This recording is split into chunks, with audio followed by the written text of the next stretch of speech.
Мечките са сред най-обичаните диви животни. Организации работят за защита на мечките от жестокост и злоупотреби в развлекателната индустрия и традиционната медицина. Следващите факти за мечките са само няколко причини, поради които тези могъщи животни се нуждаят от нашата защита. Здравейте, приятели, и добре дошли в големия свят на животните! Днес ще се срещнем с мечките и ви представяме тези 4 невероятни факта, които може би не сте знаели.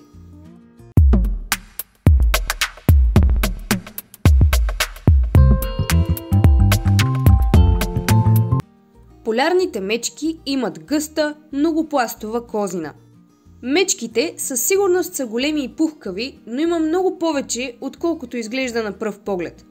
Козината на полярната мечка, например, е съставена от два уникални слоя. По-късата козина осигурява изолация от атмосферните влияния, докато по-дългата козина не позволява на водата да достигне до късия слой на кожата.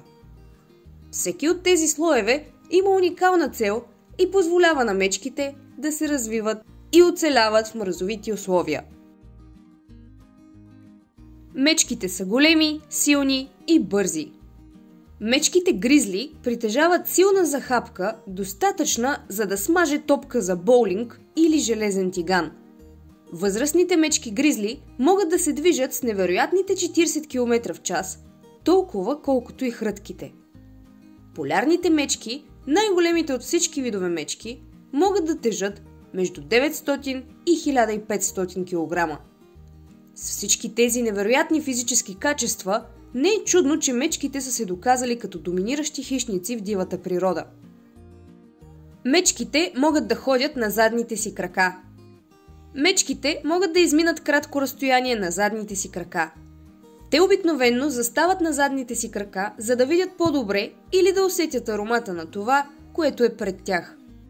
Може би един от по-малко известните факти за мечките е, че те са сред най-интелигентните сухоземни животни в Северна Америка.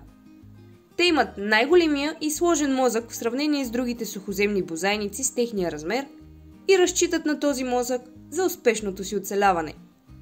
Например, мечките гризли могат да запомнят местата за търсене на храна дори след 10 години, а някои от тях дори са наблюдавани да прикриват следите си или да се крият зад скали и дървета, за да не бъдат открити от ловците. Мечките гризли също така са се научили да прикриват миризмата си, като се търкалят в гниеща плът, за да се промъкнат близо до плячката си.